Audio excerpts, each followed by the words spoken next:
Täna oleme töömaad üle andmas.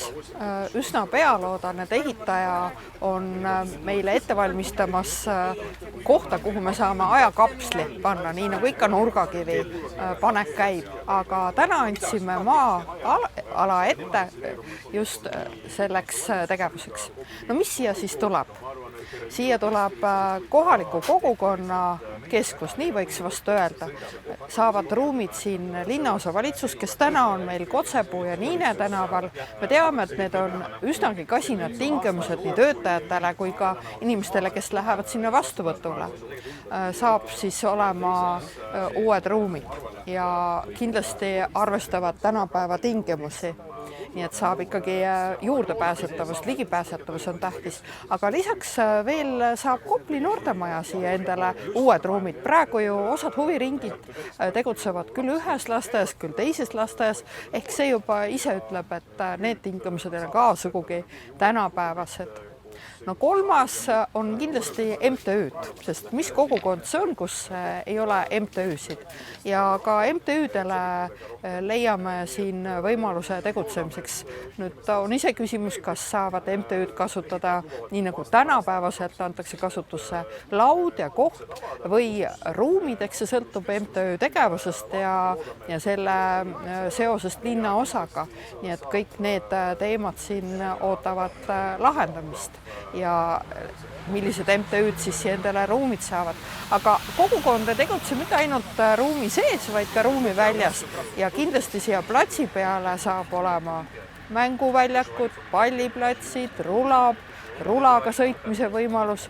Aga kuna me elame linnas ja meil on autod ja me oleme ajal, mil siiski veel on autod kasutuses, siis ka parkimisala saab olema ümbruskonna rahval kasutuses ristkasutusena. Nii et ma usun, selle projekti teostumisega võidavad absoluutselt kõik. Nii kohalikud elanikud, nii linnaosa töötajad kui ka kolmas sektor. Põhja-Tallinna pikaajalise elanikuna mul on tegelikult väga hea meel, et siia tuleb uus hoone, kuhu siis kolivad eelkõige Põhja-Tallinna linnaosavalitsus ja Kopli huvikool, endine Kopli noortemaja, mis kindlasti vajas neid uusi ruume juba ammu. Nii et ma arvan, et see on tegelikult väga tähtis nii nendele asutustele kui ka loomulikult Põhja-Tallinna elanikele. Kui mõelda puht tehniliselt ja geograafiliselt, siis see koht Kari tänaval minu meelest sobib linnaosavalitsuse jaoks palju rohkem kui see koht, kus need aastad linnaosavalitsus on resideerunud ehk Niine tänaval. See maja on tegelikult väga vana ja juba väsinud ja kindlasti ei ole ehitatud selle eesmärgiga, et seal kunagi oleks linnaosavalitsus. Nii et ma arvan, et kindlasti eelkõige Põhja-Tallinna elanike jaoks on uus asukoht parem ka logistiliselt ja teiseks ka linnaosavalitsuse töötajatele, kes siis saavad uued ruumid, mis ongi konkreetselt ehitatud linnaosavalitsuse siis vajadusi silmas pidades. Ja loomulikult ka Kopli huvikooli lapsed, kes seal käivad, saavad siis uusi ruume kasutada palju paremini. Need ruumid on kindlasti palju mugavamad ja seda pinda on kindlasti ka rohkem. Nii et ma arvan, et sellest saab üks väga ilus uus tõmbekeskus Põhja-Tallinna linnaosas. Nii et ma loomulikult õnnitlen kõiki kaasosalisi, õnnitlen kõiki Põhja-Tallinna elanikke selle puhul, et siia nagu see maja tuleb ja siis jääb natuke oodata.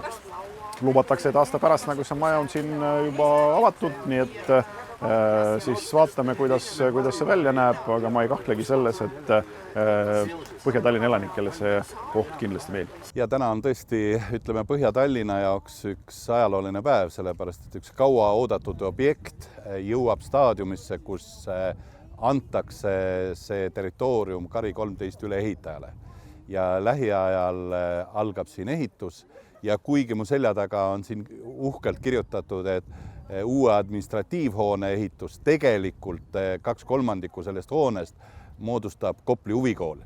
nii et tegemist on väga olulise sotsiaalobjektiga Põhja-Tallinnasse.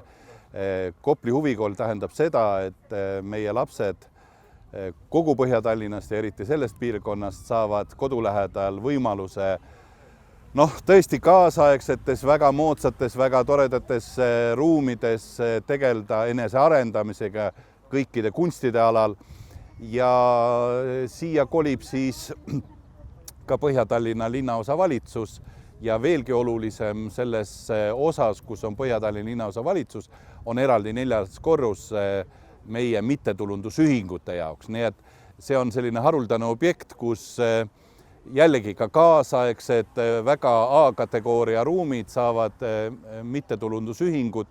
See peaks suurendama ka tegelikult meie erinevate mittetulundusühingute koostööd, sest nad asuvad ühes majas, ühel korrusel. Samuti meil on läbimõeldud ristkasutus, näiteks ka huvikooli saalide kasutus ja linnaosa saalide kasutus, nõupidamisruumide kasutus, nii et see on üks väga-väga vajalik ja väga ökonoomne maja. No tegelikult täna on väga suur sündmus meie huvikooli jaoks, et kõik meie nii pedagoogid kui ka õpilased, kes käivad meie ringides ja lapsevanemad pikisilmi ootavad uus kaasaegne huvikooli. Ja tegelikult, et see annab meile võimalus kõigepealt lahendada meie kaua kestnud probleemi huvikooli ruumide puuduse tõttu ja tegelikult annab meile võimalus nii suurendada ja laiendada meie huvikooli tegevust ja avada uusi põnevaid ringe huvikooli õpilaste jaoks. Ja tegelikult, et suur sündmus meie jaoks see, et meil tuleb oma saal, kus me saame korraldada nii uued projektid kui ka üritused ja muud asjad, mis tegelikult, et nii laste jaoks kui ka kõikidele kooli õpilastele ja tegelikult meie Põhja-Tallinna linnaosale.